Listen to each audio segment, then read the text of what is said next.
오늘 말씀을 통해서 우리가 함께 살펴보는 주제는 옷에 관한 주제입니다. 어떤 옷을 입느냐라는 겁니다. 오늘 바울은 말씀하기를 우리가 잠잘 때 입는 옷이 있고 깨어나서 우리가 단정하게 입을 옷이 있다라고 그렇게 말하고 있습니다. 너무나 잘 아는, 또 어렵지 않은 내용이라고 생각합니다. 여러분들 밤에 주무실 때 입으시는 옷은 아주 간편하고 또 편하게 잠들 수 있는 그런 옷을 입고 주무시는 줄 압니다. 아주 편한 옷을 입고 주무시다가 이제 아침이 되고 날이 밝아 일어나셔서 출근하시거나 일하러 나가실 때는 밤에 주무셨던 옷 그대로 입고 나가시는 분은 아마 없을 겁니다. 옷을 입고 단정하게 하고, 또 우리 여성분들은 화장도 하고 남성분들은 또 이렇게 깨끗하게 깔끔하게 옷을 입고 그리고 일하러 또 출근하고 장사하러 가시는 줄 압니다. 다시 말하면 잠잘 때 편하게 입는 옷이 있는가 하면 우리가 단정하게 깔끔하게 깨끗하게 그렇게 입는 옷도 있다라고 바울은 말하고 있습니다. 문제는 언제 우리가 편하게 아무렇게나 입다가도 단정하게 입어야 하느냐라는 때와 시기입니다.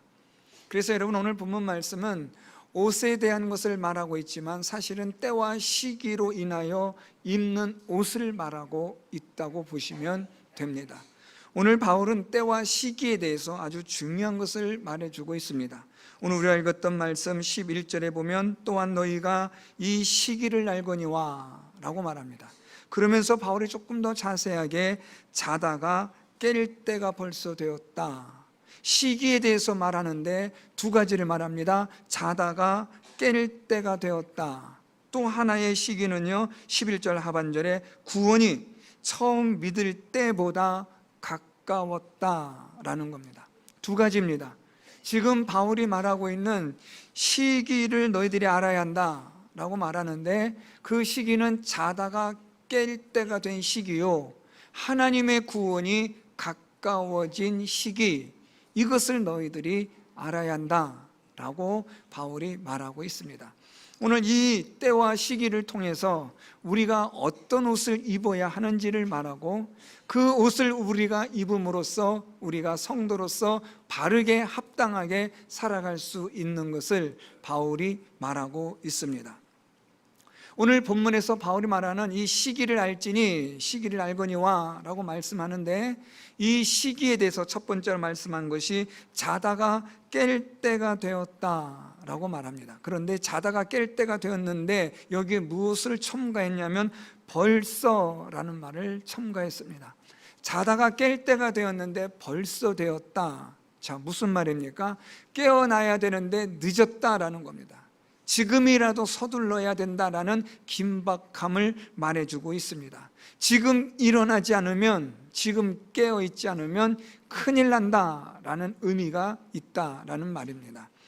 오늘 여러분, 이 본문 말씀에 대해서 제가 한 사람을 여러분들에게 소개해주고 싶습니다. 이 성경 구절로 아주 새로운 인생을 살아가게 되었던 사람인데요, 여러분들도 잘 아시면 들으시면 아시는 분입니다. 어거스틴이라는 사람입니다. 아주 위대한 신학자요, 이 어거스틴의 신학 교리를 통하여 칼빈이 종교 개혁을 일으키는데 중요한 그러한 사상적 도움을 받았던 위대한 신학자 어거스틴입니다. 여러분 잘 아시겠지만 이 어거스틴은 사실은 어머니를 통하여 경건하게 살았던 그런 기독교 집안이었지만, 이 어거스틴이 많이 방탕한 생활을 하게 됩니다. 그는 똑똑한 사람이었고 아주 그 당시에도 이름을 날렸던 사람이었기 때문에 자기의 유명세를 믿고 어거스틴은 마음대로 막 살았던 겁니다. 방탕한 삶이었습니다. 술에 취한 삶을 살았고 여자들과 함부로 잠을 자고, 그래서 사생아까지 낳았던 그런 인물이었습니다. 그렇게 방탕하게 술에 쩌들며 그렇게 육신의 정욕대로 살던 이 어거스틴이 밀라노라는 한 곳에서, 그곳의 어느 집의 정원에서 그가 잠시 쉬고 있는데 어디선가 아이들의 소리가, 노랫소리가 들려오더라는 겁니다. 그 노랫소리의 가사는 톨레레게라는 겁니다. 톨레레게라는 이 아이들의 노랫소리가 귀에 들렸다는 겁니다. 톨레레게라는 이 말의 뜻은 집어들어서 들고 읽으라 라는 뜻입니다. 어거스틴은 너무 신기했습니다. 아이들이 노래를 부르는데 그 노랫말이 마치 자신에게 말해주고 있는 것 같았습니다. 들고 읽으라, 도대체 뭘 들고 읽으라는 건가 하고 이 어거스틴이 의자에 일어나서 보니 그 테이블에 성경책 한 권이 있었다라는 겁니다. 물론 암브로시스를 만나기 위해서 이 밀라노에 왔기 때문에 이 집안에 당연히 성경책이 있는 건 당연한 일이겠지만, 그래서 이 어거스틴이 펼친 성경의 본문이 오늘 우리가 읽었던 본문입니다. 오늘 이 말씀처럼 자다가 깰 때가 벌써 되었으니 이는 이제 우리의 구원이 처음 믿을 때보다 가까웠습니다. 이 구절을 읽는 순간 어거스틴은 머리에 망치 한 방을 맞은 것 같았습니다. 정신이 번쩍 들었던 겁니다. 그때부터 어거스틴이 비로소 하나님을 찾기 시작하고 하나님을 만나 하나님의 은혜를 통하여 위대한 신학자가 되었던 것입니다. 오늘 우리는 이 개혁교회는 어거스틴의 이 신학 교리를 우리는 너무나 많이 빚을 지고 살아가는 그런 위대한 인물이 될 수 있었는데, 문제는 이 어거스틴이 이 하나님의 말씀을 통해서 그가 깨어났다라는 말입니다. 자다가 깰 때가 벌써 되었다라는 이 말씀이 어거스틴의 인생을 완전히 뒤바뀌어 버린 사건이 되었다라는 말입니다. 오늘 바울은 로마 교회 성도들에게 시기를 알라라고 말하면서 첫째로 자다가 깰 때가 벌써 되었다라고 말합니다. 여러분, 이 말은 조금 풀어 설명하면 정신 차려라 라는 겁니다. 딴짓하지 말고, 엉뚱한 짓 하지 말고, 다른 것에 정신 팔리지 말고 이제 좀 정신 차려서 제대로 좀 해봐라 라는 하나님의 말씀입니다. 오늘 하나님은 이 성경 말씀을 통해서 저와 여러분 우리에게 자다가 깰 때가 되어도 벌써 되었다, 정신 차려라, 근신해라, 각성해라 라고 우리에게 하나님이 말씀해 주고 있는 그 하나님의 음성으로 들을 수 있는 성도 여러분들이 될 수 있기를 바랍니다. 나중에 다시 말씀드리겠지만 우리가 어떤 일에 지금 잠에 취해 있고 깊은 잠에 빠져 있습니까? 오늘 말씀 보면 14절 마지막 말씀에 정욕을 위하여 육신의 일을 도모하지 말라라고 바울이 말합니다. 오늘 이 말씀은 여러분 11절과 14절을 바로 연결해서 읽어도 전혀 문제가 없습니다. 자다가 깰 때가 벌써 되었으니 우리의 구원이 처음 믿을 때보다 가까웠음이라. 오직 주 예수 그리스도를 옷 입고 정욕을 위하여 육신의 일을 도모하지 말라. 오늘 바울이 우리에게 지금 말하고 있는 내용입니다. 자, 여러분, 여기서 정욕을 위하여 라는 말은 우리의 죄의 본성을 위하여 라는 겁니다. 우리 안에 있는 죄의 욕망대로 살지 말라라는 겁니다. 죄의 욕심대로 살지 말라는 거예요. 자, 그런데 육신의 일을 도모하지 말라라는 말은 무슨 뜻인가? 우리 안에 있는 죄의 본성은 무엇을 하느냐? 육신의 일을 도모하게 한다라는 거예요. 우리 안에 있는 죄의 욕망이 우리의 육신의 일을 도모하게 합니다. 이 도모한다라는 이 헬라어는 어떠한 곳에 깊이 빠지다, 몰두하다라는 뜻이에요. 우리의 이 육신의 일에, 먹고 마시고 살아가는 일에 죄짓고 방탕하고, 오늘 바울이 말한 것처럼 방탕과 술 취함과 음란과 호색과 다툼과 시기와 이 모든 세상적인 일에 우리가 몰두해 있고 빠져 있다라는 거예요. 그래서 오늘 바울이 말한 것처럼 12절에 밤이 깊었다라고 말합니다. 여러분, 밤이 깊다라는 말은 어떤 의미가 있습니까? 우리가 깊은 잠을 자고 있다는 거예요. 아주 깊은 잠을 우리가 자고 있는 이 밤에 지금 오늘 바울은 말하기를 이제는 깰 때라라고 말합니다. 아니, 깊은 잠을 자고 있는데 깰 때라는 말이 무슨 말인가? 이건 여러분, 이 깊은 밤이라는, 밤이 깊다라는 이중적 의미 때문에 그렇습니다. 밤이 깊다는 것은 우리가 깊은 잠을 자고 있는 때라는 것과 함께 아울러서, 밤이 깊다라는 말은 여러분 무엇이 가까이 왔다는 겁니까? 낮이, 동이 틀 때가 가까이 왔다는 것을 이중적으로 말해주고 있는 겁니다. 깊은 잠을 자고 있지만 이젠 일어나야 한다, 정신 차려야 된다라는 말인데요, 우리가 이 세상의 일에 우리가 빠져버려서 밤 깊은 줄 모르고 잠자고 있다라는 겁니다. 시간 가는 줄 모르고 있다는 거예요. 우리의 인생이 어떻게 흘러가는지도 모르고 내 인생의 끝날도 알지 못한 채 그냥 세상 일에 빠져버렸다라는 겁니다. 앞에서 말씀드렸던 어거스틴처럼 방탕한 삶을 살아가는 겁니다. 술 마시고 취하고 이리저리 흔들리는 우리의 죄의 욕망대로 살아가는 이 일에 깊이 빠져버린 우리의 삶을 오늘 바울은 책망하는 겁니다. 정신 차리라는 거예요. 여러분, 우리 정신 차리지 않으면 안 됩니다. 우리가 이 세상 일에 연연하다 보면 우리도 롯의 처와 같이 소돔과 고모라를 그 성에 대하여 파묻히다 보면 돌기둥처럼 소금기둥이 되어버리는 일이 심판이 있다는 것을 여러분 기억하셔야 돼요. 그래서 오늘 바울이 말하기를 우리에게 지금 어떤 때냐? 오늘은 지금 자다가 깰 때가 되어도 한참 지났다. 정신 차리라는 거예요. 어떤 분이 매일매일 그냥 술만 마시고 방탕하게 살고 죄짓고 하시던 분이 어느 날 문득 자리에 일어났는데 허무하다는 거예요. 어젯밤에 진탕 술 드시고 마음대로 살았던 자신의 삶이 이렇게 밀려 들어오기 시작하는데, 야, 내가 이렇게까지 살 필요가 있을까 하는 생각이 들었다는 거예요. 그래서 내가 이렇게까지 살 필요가 있을까? 그냥 난 뭐 이런 인생, 가족에게도 뭐 피해가 되고 짐이 되는 이런 인생인데 뭐 이렇게까지 살 필요가 있을까 하고 이분이 자기의 생애를 마감하려고 그냥 그만 살고 싶다라는 그런 우울한 감정으로 이젠 이 자기 생명을 좀 이제 그만했으면 좋겠다는 마음을 가지고 이 위험한 생각을 가지고 거실로 나왔다가 거기에서 잠들어 있는 아내를 보면서 이분이 마음이 달라진 거예요. 펼쳐진 성경책을 놓고 엎드려 잠이 든 자기 아내를 보면서 이분의 마음이 달라진 거예요. 이런 망나니 같은 나를 위해서 내 아내가 저렇게 기도하고 있는데 이분이 그때부터 새로운 인생을 살기로 마음이 변화가 되었다라는 말을 제가 들어본 적이 있습니다. 자다가 깰 때가 되었다라는 이 말은 여러분 쉽게 얘기하면 정신 차리라는 거예요. 언제까지 이럴 거냐라는 거예요. 여러분, 그 다음 이유가 두 번째 때 때문에 그래요. 자다가 깰 때가 되었다라는 말은 정신 차려야 된다라는 말씀이고, 자, 이제 두 번째 시기가 있습니다. 우리의 구원이 처음 믿을 때보다 가까웠습니다. 이 말씀이 뭘까요? 구원의 때가 가까웠다. 이 말은 하나님의 때, 하나님의 날, 심판의 날이 가까이 왔다라는 말씀입니다. 하나님의 심판의 날에 가까이 왔고 하나님의 구원의 때가 가까이 임하였는데 언제까지 어느 때까지 잠이 들어 있겠느냐라는 말입니다. 어느 때까지 하나님의 심판이 가까이 임하고 있는데 이 죄를 범하는 일에, 이 정욕을 위하여 육신의 일을 도모하는 일에 언제까지 여기에 빠져 있겠느냐라고 지금 바울이 말하고 있는 거예요. 정신 차리지 않으면 안 돼요, 여러분. 세상은 자꾸만 우리를 먹고 마시는 일에 염려하며 근심하게 만든다는 거예요.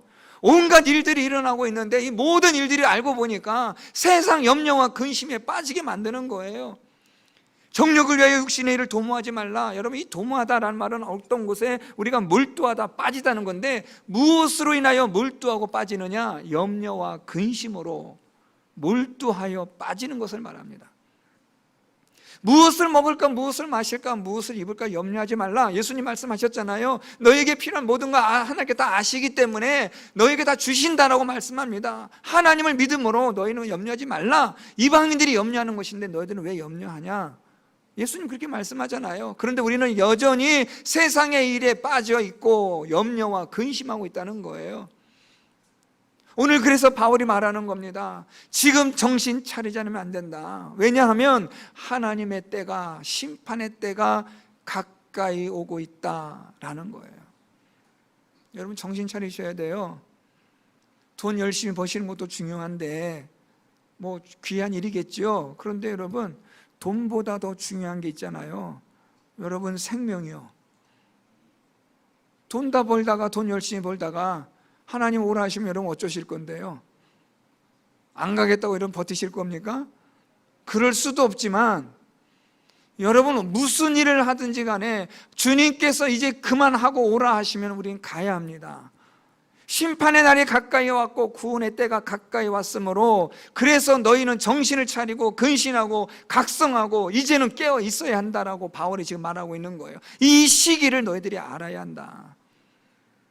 언제까지 너희들이 이렇게 살 거냐? 언제까지 세상의 일에 정욕을 위하여 육신의 일을 도모하며 세상에 빠져 깊은 잠에 들고 언제 너희들이 이렇게 살 것이냐고 지금 바울이 책망을 하고 있는 겁니다. 참 여러분 놀랍지 않아요? 바울은 지금 이 로마서를 쓰고 있습니다. 이 로마서를 받는 로마 교회는 바울이 한 번도 가지 않은 교회입니다. 그런데도 자생적으로 생긴 교회예요. 한 번도 가보지 않은 이 교회의 성도들을 향하여 바울이 지금 하나님의 복음에 대하여 이야기해주고 편지를 써주는 거예요. 그래서 우리가 왜 죄인됨에 대하여 하나님 우리를 구원하셨는지, 우리를 구원하시는 하나님의 방법은 무엇인지, 그래서 그 구원으로 말미암아 우리는 어떤 자가 되었는지, 이제는 우리가 하나님의 구원을 받은 자로서 어떻게 살아가야 되는지 12장부터 16장까지는 바울이 지금 이걸 말하고 있거든요.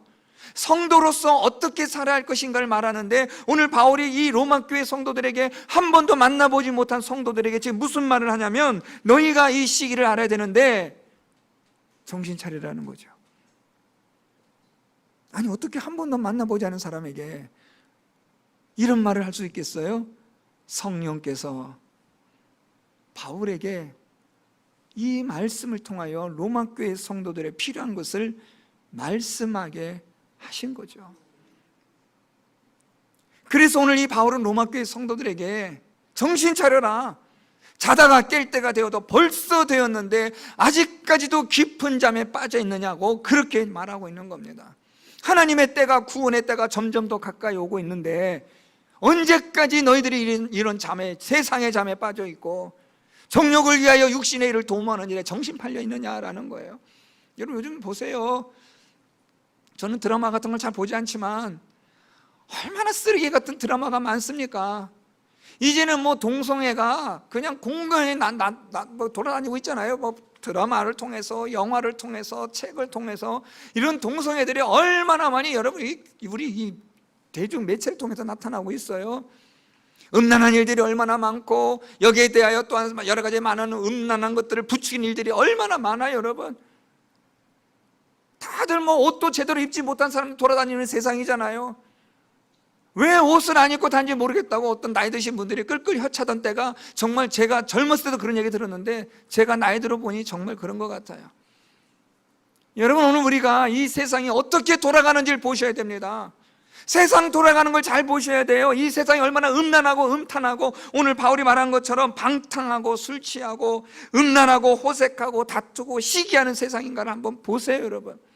여러분 오늘 여기 방탕하다라는 이 헬라어는요 비스듬히 이렇게 기대는 거예요. 왜 기댈까요? 술 취해서요.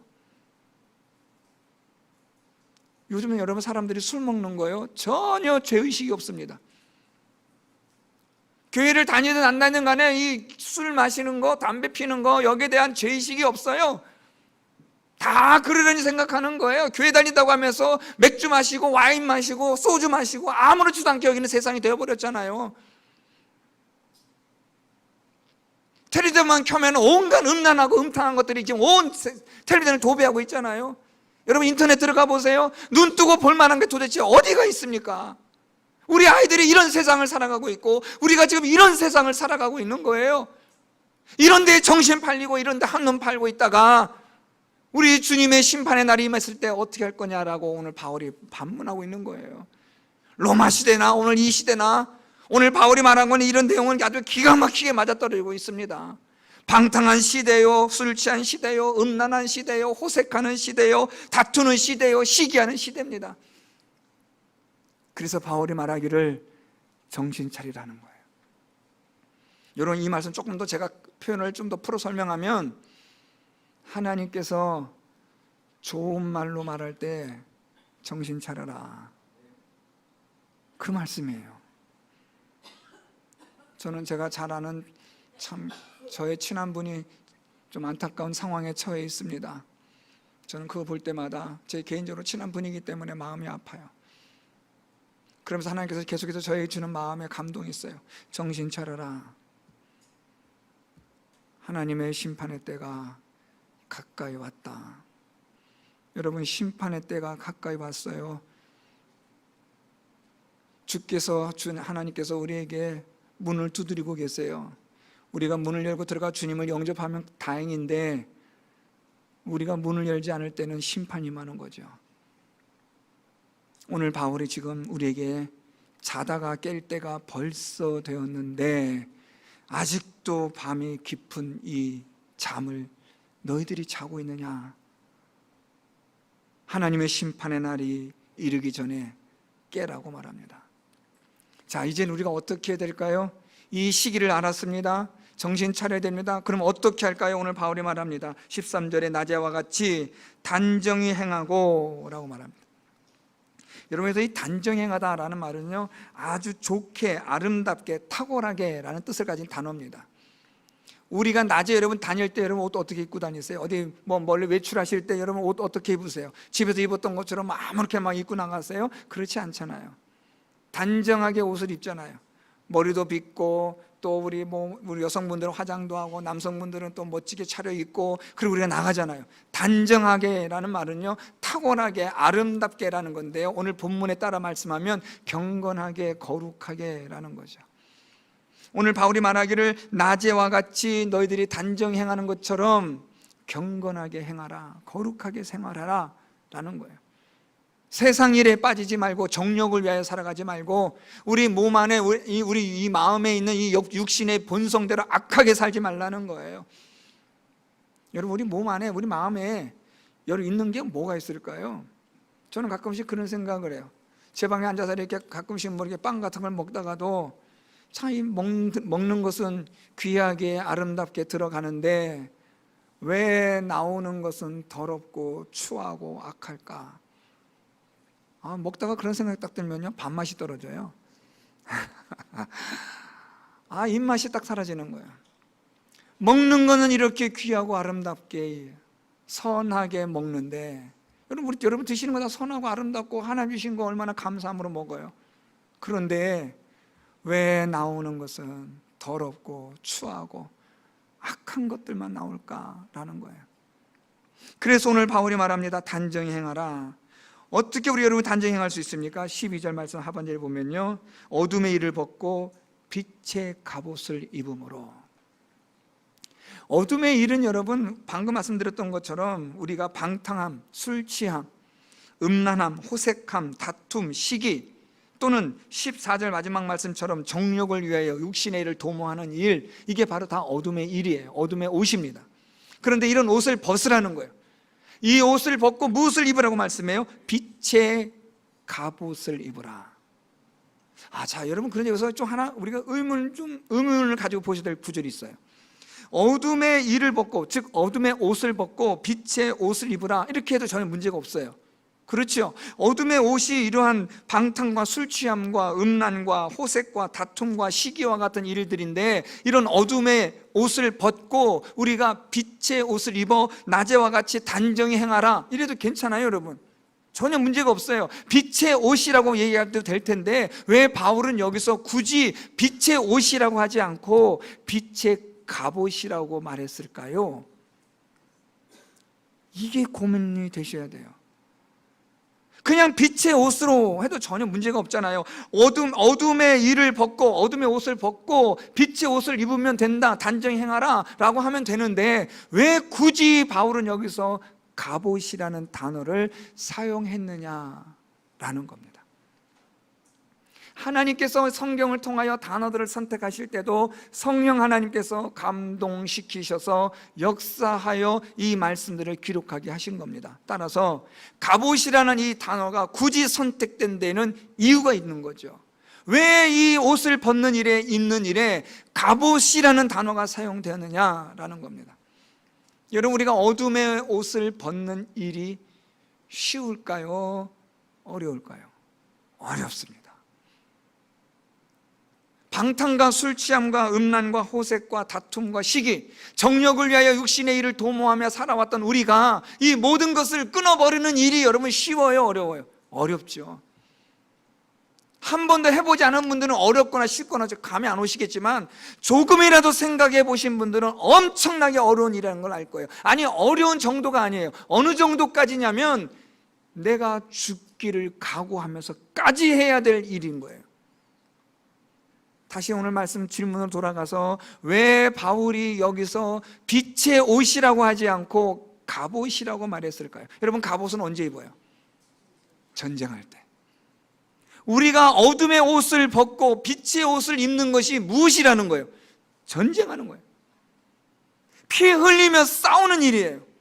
죽기를 각오하고 싸워야 돼요. 그렇지 않으면 우리가 어둠의 옷을 벗을 수가 없고 빛의 옷을 입을 수가 없는 거예요. 그래서 바울은 말하기를 빛의 갑옷을 입으라는 거예요. 싸워야 돼요. 피 흘리기를 두려워하지 마세요. 여러분, 죽는 거 두려워하지 마세요. 우리가 이 땅에서나 우리가 천국에서나 하나님 주신 이 생명으로 우리는 영원한 생명과 구원을 얻게 된 줄 믿습니다. 하나님의 이 믿음에 대한 확신이 있으면 여러분, 죽음은 두려운 게 아니에요. 죽음을 뛰어넘어 건너서서 극복되어져서 저 영원한 세계로 들어가는 하나의 시작점이 되기 때문에 죽음은, 사망은 우리의 올무가 될 수 없고 그것을 우리의 쏘는 화살이 될 수가 없는 거예요. 죽기를 각오하고 어둠의 옷을 우리가 벗어야 돼요. 정욕을 위하여 육신의 일을 도모하는 이 모든 것들을 끊어버려야 돼요. 정신 차리고 새로운 각오를 가지고 이제 더 이상 이 세상 일에 연루되지 말고 세상 일의 염려와 근심으로 빠지지 마시고 이제는 우리가 정신을 차리고 하나님의 구원의 때, 심판의 때를 바라보며 이제는 우리가 준비해야 될 때라는 것을 오늘 바울이 말하고 있는 겁니다. 이 갑옷은 여러분 또 하나의 의미가 있어요. 이 갑옷은 빛나다라는 뜻을 가진 단어인데요, 이 갑옷을 통해서 우리의 이 피 흘려 싸우는 이 싸움이, 어둠의 옷을 벗고 빛의 옷을 입는 이 싸움이 어떻다는 거예요? 영광스러운 싸움이라는 거죠. 여러분, 전쟁 중에 영광스러운 게 어디 있겠어요? 이 세상에 있는 모든 전쟁은 다 자기 욕심 때문에 싸우는 거 아니겠어요? 이 세상의 모든 전쟁들이 다 그렇잖아요. 사람의 욕망 때문에 싸우는 거잖아요. 사단은 그것을 계속해서 부추기고 있고 그 사단의 부추김에 의해서 서로가 죽이고 죽임을 당하는 세상이잖아요. 그런데 여러분, 이 세상에서 유일하게 영광스러운 싸움이 있는데 그 싸움은 곧 어둠의 옷을 벗고 빛의 옷을 입는 싸움인 줄 믿습니다. 이 싸움은 영광스러운 거예요. 하나님의 구원의 때를 위하여, 심판의 때를 위하여 오늘도 우리가 어둠의 일들을 벗어버리고 단정히 행하고 오늘도 성령 하나님 앞에서 우리가 거룩하고 경건한 삶을 살아가는 이 일을 위하여 싸우는 이 삶은 하나님께서 우리를 영광스럽게 빛나게 만들어 주신다는 것을 바울이 말하고 있는 겁니다. 마지막으로 이제 바울은 우리가 이렇게 빛의 갑옷을 입는 일에 있어서 이것을 다시 정리해요. 오늘 본문 14절 마지막에 오직 주 예수 그리스도로 옷을 입고 라고 말해요. 여러분, 이건 참 중요해요. 그래서 여러분 오늘 이걸 놓치시면 안 돼요. 자, 여러분, 오늘 바울이 말한 것을 살펴보면 시기를 알아야 된다. 어떤 시기요? 우리가 결단해야 될 때, 하나님의 구원의 때가 가까이 왔으므로 우리가 이제는 깨어 일어나야 한다. 정신 차려야 된다. 오늘 바울이 그걸 말합니다. 그래서 정신을 차리고 우리가 죽기를 각오하여 싸워 빛의 옷을 입고 어둠의 옷을 벗는 자가 되어야 한다. 이제 마지막으로, 자, 이제 우리는 예수 그리스도의 옷을 입은 자요, 입는 자요, 입을 자라는 것을 기억하라. 여러분, 이게 중요해요. 오늘 바울이 예수 그리스도로 옷 입고라는 것은 세 가지 의미가 있어요. 첫 번째, 예수 그리스도의 옷을 입은 자예요. 입은 자. 예수 그리스도의 옷을 우리가 언제 입어요? 예수 그리스도를 믿는 믿음. 우리가 예수 그리스도를 믿을 때 우리는 예수 그리스도의 의의 옷을 입는 자가 되고, 그 예수 그리스도의 옷을 입은 우리를 하나님은 의롭다라고 여겨주시는 칭의의 사건, 이게 바로 예수 그리스도의 옷을 입은 것을 말합니다. 저와 여러분, 우리가 예수 그리스도를 믿었다면 우리 모두에게는 예수 그리스도를 믿음으로 말미암아 하나님이 주신 의의 옷이 있는 줄 믿으시기 바랍니다. 두 번째, 그렇지만 이 예수 그리스도의 의의 옷을 입은 우리가 지금은 어떤 자가 되어야 되느냐? 입는 자가 되어야 돼요. 계속 입어야 한다는 거예요. 예수 그리스도 안에 머물고 예수 그리스도와 동행하고 예수 그리스도와 함께하는, 단정히 행하는 경건하고 거룩한 삶을 살아가는 자가 되어야 한다. 예수 그리스도의 옷을 입은 자로서 예수 그리스도의 옷을 지금도 계속해서 입는 자가 되고, 마지막으로 예수 그리스도의 옷을 입을 자가 되어야 한다. 입을 자는 아직 우리가 입은 건 아니에요. 입을 자가 된다는 것은 장차 다가올 미래를 말하는 거예요. 이 입을 옷은 언제냐? 예수 그리스도께서 이 땅에 오셔서 우리와 함께 영원한 천국으로 우리를 인도하여 들이실 때 그곳에서 우리가 입게 될 예수 그리스도께서 주신 영광스러운 옷을 말하는 겁니다. 그래서 오늘 바울은 말하기를 우리가 예수 그리스도로 옷 입고라는 말은 예수 그리스도의 옷을 입은 자요, 입는 자요, 입을 자로서 정욕을 위하여 육신의 일을 도모하지 말라, 이렇게 말하고 있는 겁니다. 사랑하는 성도 여러분, 오늘도 우리가 이 어둠의 옷을 벗는 일에 있어서 정신을 차리지 않으면 어둠의 옷을 우리가 벗을 수가 없어요. 어둠의 옷을 우리가 벗어야겠다라고 우리가 깨닫게 되어지는 그 시점은 자다가 깰 때가 되었다는 것을 깨닫는 거예요. 내가 이러다가 죽겠다, 내가 이러다가 죽지라고 여겨지는 그때가 바로 어둠의 옷을 벗는 때입니다. 여러분에게 그런 하나님의 때가 있기를 축복합니다. 어거스틴이 들고 읽으라 돌레 레게라는 말을 어린아이들의 노랫소리 통해서 들었던 것처럼 오늘도 여러분의 귀 속에, 마음 속에, 여러분이 살아가는 삶 속에서 하나님께서 이제는 정신을 차리고 이제는 자다가 깰 때가 되었는데 벌써 되었다라는 이 주님의 음성을 들을 수 있기를 축복합니다. 정신 차리셔야 돼요. 지금 죄송합니다 이런 표현에서 지금 이 짓 계속하다가 죽습니다. 돌이키지 않으면, 내려놓지 않으면, 벗지 않으면 죽습니다. 정신 차리시고 내려놓으셔야 돼요. 정욕을 위하여 살았던 삶, 죄악된 욕망을 위하여 살았던 삶, 우리의 보는 것과 가까이 하는 것과 만진 것과 이 모든 것들을 이제는 벗어야 돼요. 끊어내야 합니다. 이것은 그냥 쉽게 되는 게 아니에요. 피 흘리는 싸움이 있어야 되고 목숨을 걸어야 합니다. 갑옷을 입고 싸워야 돼요. 죽기를 각오하고 싸울 때 주님께서 우리를 영광스러운 빛의 자녀로 만들어 주시는 줄 믿습니다. 예수 그리스도의 옷을 입는 자로, 그리고 입을 자로 오늘도 힘있게 살아가는 우리 모든 성도 여러분 다 될 수 있기를 예수 그리스도의 이름으로 축원드립니다.